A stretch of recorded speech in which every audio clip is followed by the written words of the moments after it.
Hello friends, I am back with another video.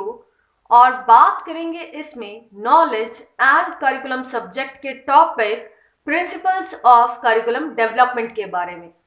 इससे पहले हम करिकुलम डेवलपमेंट की स्टेजेस ऑलरेडी कर चुके हैं। अगर आप चाहें तो प्लेलिस्ट में जाकर वो वीडियो चेक कर सकते हैं, बिकॉज उससे आपको आइडिया मिल जाएगा कि क्या प्रिंसिपल्स होंगे, यानी कि क्या सिद्धांत होंगे, किन बातों का हमें ध्यान रखना पड़ता है जब भी हम कोई करिकुलम डिजाइन करते हैं, डेवलप करते हैं। तो सबसे पहले आता है प्रिंसिपल ऑफ चाइल्ड सेंटर्डनेस, यानी कि करिकुलम ऐसा हो जो बच्चे को ध्यान में रखते हुए बनाया जाए। क्योंकि मॉडर्न सोसाइटी की क्या डिमांड है कि करिकुलम चाइल्ड सेंट्रिक होना चाहिए, इसीलिए curriculum should be framed according to the actual needs, interest and capacities of the child, ताकि वो बच्चे के सर्वांगीण विकास में मदद करे। Next is principle of flexibility and variety. अब करिकुलम में वेराइटी होनी चाहिए। It must provide an opportunity to develop different aspects of student. It should cater needs of all students और फ्लेक्सिबल होना चाहिए। कोई भी करिकुलम रिजिड नहीं होना चाहिए, यानी अगर टीचर को लगता है कि कहीं पे उन्हें कुछ चेंज करने की ज़रूरत है या कुछ चेंज लाकर वो इसे और बेहतर बना सकते हैं, तो उन्हें इसकी इजाज़त होनी चाहिए। क्योंकि कोई भी रिजिड करिकुलम हर इंडिविजुअल के लिए इफेक्टिव नहीं हो सकता। टीचर को पता है कि कहाँ किसके लिए कितना चेंज करना है, तो अपने हिसाब से टीचर उसमें चेंज कर सकते हैं। तो इसीलिए करिकुलम फ्लेक्सिबल होना चाहिए और उसमें वेराइटी होनी चाहिए, यानी कि सबके लिए वो इक्वली इम्पॉर्टेंट हो। Next is principle of objectivity, यानी कि करिकुलम गोल ओरिएंटेड होना चाहिए। जब भी करिकुलम बनाया जाता है, पर्टिकुलर एम्स ऑब्जेक्टिव्स को ध्यान में रखा जाता है कि हम चाहते हैं कि बच्चे में ये लर्निंग आउटकम्स हम देखें, ये बिहेवियरल चेंजेस हम देखें, तो उन सारी बातों को ध्यान में रखते हुए ही करिकुलम को डेवलप करना चाहिए। नेक्स्ट आता है principle of civic, community and social needs. अब ह्यूमन बीइंग क्या है? एक सोशल बीइंग है। वो सोसाइटी में रहता है। जो आज का बच्चा है कल का युवा बनेगा, सोसाइटी के लिए कुछ करेगा। तो इसीलिए बहुत ज़रूरी है कि करिकुलम सोसाइटी की नीड्स एंड रिक्वायरमेंट्स के हिसाब से हो।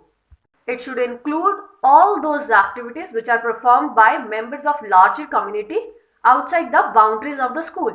Because school भी तो क्या है, एक मिनिएचर फॉर्म ऑफ कम्युनिटी है। तो अगर हम वहीं से उसे वो सारी क्वालिटीज सिखाना शुरू कर देंगे, तो आगे जाके वो एक बेहतर सिटीजन बन सकता है। और बच्चे में सोशल क्वालिटीज भी आएंगी जो उसकी पर्सनल लाइफ को भी इफेक्टिव बनाएंगी, जिससे बच्चे की भी डेवलपमेंट होगी और सोसाइटी की भी डेवलपमेंट होगी। Next is principle of creativity.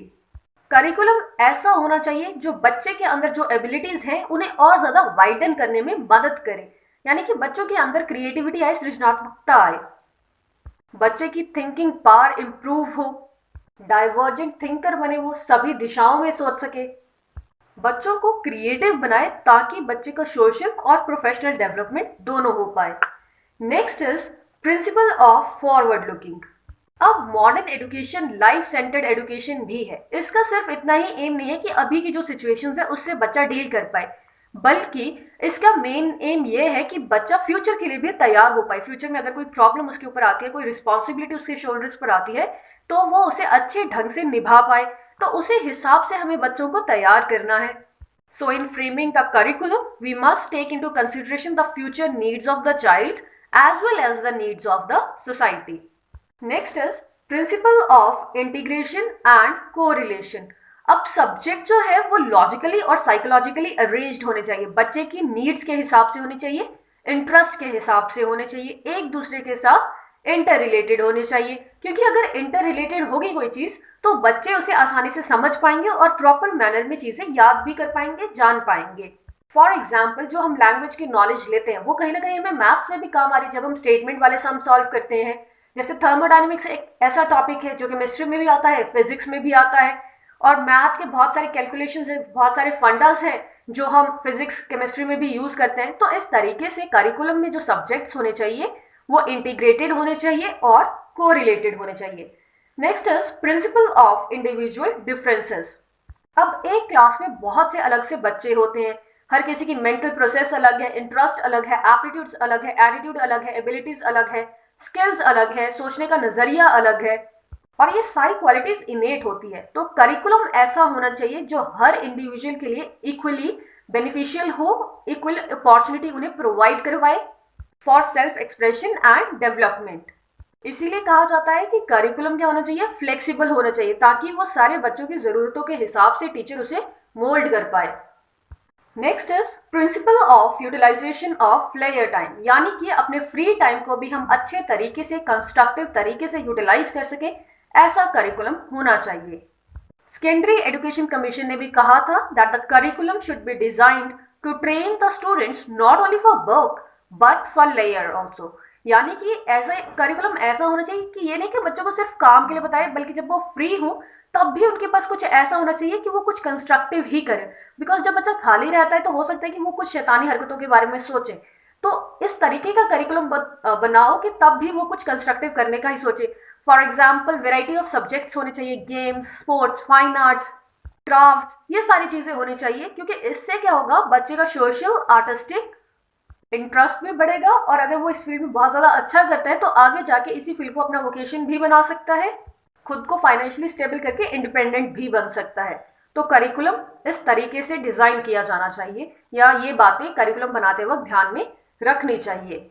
Next is principle of evolution of democratic values, यानी कि करिकुलम इस बात को ध्यान में रखते हुए बनाया जाए कि बच्चे के अंदर डेमोक्रेटिक वैल्यूज आए, वो अपने विचार दूसरों के सामने रखना सीखे, पॉजिटिव एस्पेक्ट हो उसका लाइफ के प्रति, सबकी रिस्पेक्ट करे, सबके विचार सुने और सोसाइटी के लिए एक यूजफुल प्रोडक्ट बन पाए। Next is principle of all round development, यानी कि करिकुलम ऐसा हो जिससे बच्चे का सर्वांगीण विकास हो, वो सोशली डेवलप कर पाए, इमोशनली डेवलप कर पाए, इंटेलेक्चुअली डेवलप कर पाए और मॉरली भी डेवलप कर पाए। ऐसी बातें करिकुलम में होनी चाहिए। बिकॉज करिकुलम चाइल्ड सेंट्रिक है, तो बच्चे की सारी डेवलपमेंट उसमें काउंट होनी चाहिए। इस बात को ध्यान में रखते हुए ही करिकुलम डिजाइन किया जाना चाहिए। Next is principle of evaluation.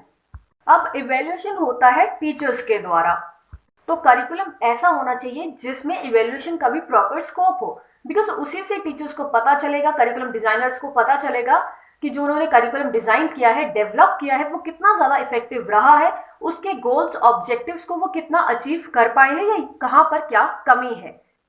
Next is principle of activity. अब करिकुलम ऐसा होना चाहिए जिसमें बहुत से लर्निंग एक्सपीरियंसेस प्रोवाइड करवाए जाए, एक्टिविटीज करवाई जाए, या एक्टिविटीज के लिए स्कोप हो, क्योंकि अक्सर ये देखा गया है कि एक्टिविटीज के जरिए बच्चे बहुत जल्दी चीजें सीखते हैं, उनमें स्किल्स डेवलप होती हैं। नेक्स्ट इज प्रिंसिपल ऑफ कॉम्प्रिहेंसिवनेस, यानी करिकुलम वास्ट होना चाहिए, उसमें बहुत से सब्जेक्ट्स होने चाहिए, यानी कि सबके लिए हो, जो टीचर को भी पता हो कि उन्हें क्या चीज़ पढ़ानी है, बच्चों को किस तरीके से पढ़ानी है, स्टूडेंट्स के लिए भी यूजफुल हो, क्या मटेरियल्स, क्या एड्स, क्या एक्टिविटीज़ करवाई जाएंगी, ये सारी चीज़ें उसमें मेंशन हो। Next is principle of character building. अब करिकुलम ऐसा होना चाहिए जो बच्चे के अंदर अच्छी वैल्यूज लाए, लाइफ के प्रति उनका जो अप्रोच है वो पॉजिटिव करे, यानी कि उनका कैरेक्टर बिल्ड हो। Next is principle of conservation. Curriculum इस बात को ध्यान में रखते हुए बनाना चाहिए that it should present and transmit the tradition and culture of human race, because human being के लिए उसका कल्चर बहुत ज़्यादा इंपॉर्टेंट है। बेटर एडेप्टेबिलिटी के लिए, because conservation of culture helps to sustain the society. हम चाहे तो इसके अलावा principle of relevance, principle of effectiveness और भी बहुत से प्रिंसिपल्स लिख सकते हैं, लेकिन मैंने इनमें से कुछ इंपॉर्टेंट्स को ही डिस्कस किया है, और वो भी हमने बहुत शॉर्ट में लिया है, बिकॉज ये सारी चीज़ें हम पहले बहुत बार पढ़ चुके हैं, तो आप आसानी से लिख सकते हैं। बस आपके पास हेडिंग होनी चाहिए कि क्या हेडिंग आपको डालनी है, और कंटेंट आप अपनी मर्जी से भी लिख सकते हैं अकॉर्डिंग टू हेडिंग और सब हेडिंग।